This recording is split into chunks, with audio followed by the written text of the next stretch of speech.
Hey adventurers, so today is going to be another book review. This is going to be for Oathbringer by Brandon Sanderson. So this is the third book in his Stormlight Archive series. It's epic fantasy, high fantasy, military, a little bit of military as well as political fantasy. A lot of generic high fantasy subgenres that go along with it. As I just mentioned, Oathbringer is the third book in the Stormlight Archive by Brandon Sanderson. This book sets us in a new setting and sets up all sorts of new storylines after the massive world-changing events of Book 2. We have started to close out some of the other storylines from previous books, or maybe not close them out, but brought them to a turning point where we can then pivot and move on from there to a new storyline and move the characters into new stages of their stories, of their character development, etc. The whole world is now at war, and the characters must find a way to fight back if they don't want to be just completely, totally destroyed, but they also don't have a whole lot to work with, and that's an interesting place for us to be, for our characters to be, especially with the size and scale of this world and story, and magic and everything. Before I get into my review, though, here I'd just quickly like to say, welcome to an Erudite Adventure. I am T. Please like, comment, and subscribe if you haven't already, and we will continue right on. So this book is considered to be Dalinar's book, and what that means is basically this is the book that includes Dalinar's flashbacks and his backstory and all that kind of stuff. And it focuses most of the time on Dalinar by giving us his backstory and leads us to where he is now and why he is making the decisions that he is. So it's very much a character... The exploration of character is primarily focused on Dalinar in this book, although our other characters also get plenty of page time as well. This is a big book. I don't really want to hold it up the whole time. We'll see if my arm gets too tired by the end. On my first read of this, I found that it to be a bit slow and not really too terribly interesting. So many people say, though, that after reading this book, Dalinar becomes their favorite character. For me, that wasn't the case. It really didn't affect anything for me, except it may have even made me like Dalinar less than I did in books 1 and 2. I really appreciated the character that he was in books 1 and 2, and then the character that he is after book 3 and after seeing all his backstory and everything, really, the first time I read this really made me not care for him as much. And it just didn't hold up to how good I thought the first 2 books were. Upon this reread, that has changed a little bit. If you've watched my review of Words of Radiance, which you should have absolutely, by the time this comes out, you should have, but it'll be 2 or 3 videos before this comes out. I'm not sure. 2 or 3 review videos. You'll know that my overall enjoyment of Words of Radiance went down with my reread. And so upon reading Oathbringer, I kind of expected the same thing to happen, but I was kind of curious to see if it did happen or if something else happened. And what I found was that my enjoyment was actually higher than it had been for my reread of Words of Radiance. So that is a good thing. I'm glad that that was the case.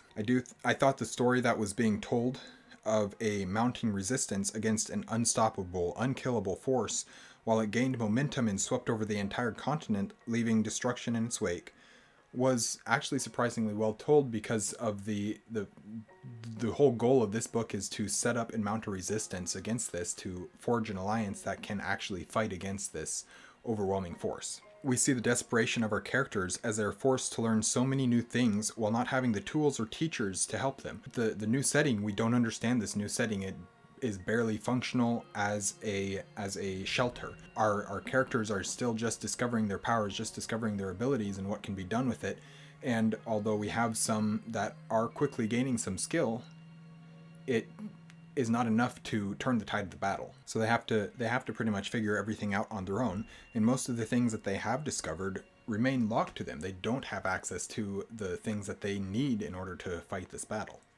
As always, though, Kaladin remains just the best character in this whole series, and in this book as well. His personal journey in this book, taking him back to his hometown and seeing how things have changed since he's been away, and then as that progresses towards him on the mission to Kholinar, and then later in Shadesmar, and all the things that are happening with Kaladin's story are very interesting and very engaging for Kaladin's storyline, as is normally the case. And where that leads to for him, as well as the other characters around him, is very interesting, especially Elhokar. I feel like the Kholinar arc of this book is one of the strongest pieces of the story, and one of the most unsatisfying as a reader. It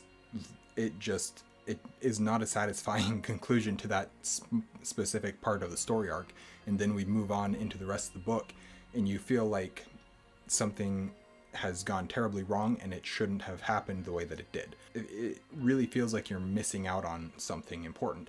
And looking back now, having read further through the series and then going back and rereading all the books, actually, it causes me to understand that moment and the need of that, the necessity of that moment in the story a lot more than you do on your first read of the book. The ending of this book made much more sense to me than it did the first time I read it. The Sanderlanche didn't make a whole lot of sense to me the first time, and it really just felt like chaos, and there was all these, like, you had all these events that were happening, but there was no through line to them whatsoever. The second time, I could understand it though, and I could see that through line of it all, which really helped with my enjoyment. A lot of times the Sanderlanche is really good. I don't feel like the Sanderlanche of this book is particularly one of his best, but the story is there, and I'm able to see it upon this reread better than I did the first time. I think a good part of why I enjoyed this one more was because I can see now how it is directly influencing what's to come. The foreshadowing, the character development, all the things that affect what's to come, I could actually clearly see upon this reread and reading this book again, which that's fairly common occurrence with rereads, but it's something where I just absolutely missed out on it the first time, and it caused my enjoyment of the book the first time to be very low. And so my enjoyment definitely went up upon reread of Oathbringer, which maybe makes this a worse book in some ways, because you have to reread it to be able to appreciate it. And I don't think that's good for a book or a series to be one of those books where in order to understand it, in order to appreciate it, you actually have to reread. I don't think that that's beneficial. I don't think that's necessarily a good thing. So it's possible that actually makes this a worse book in many ways. But whatever the case, I did end up enjoying it more upon reread than I did the first time. And I think that's really the important takeaway from this book for me, is that I did enjoy it the second time around, even though the first time around I really didn't enjoy it that much. So anyways, that is my review of Oathbringer by Brandon Sanderson, book 3 of the Stormlight Archive. We are posting videos every Monday and Thursday, and have our social media links down in the description box below. We will see you guys again soon. Stay warm.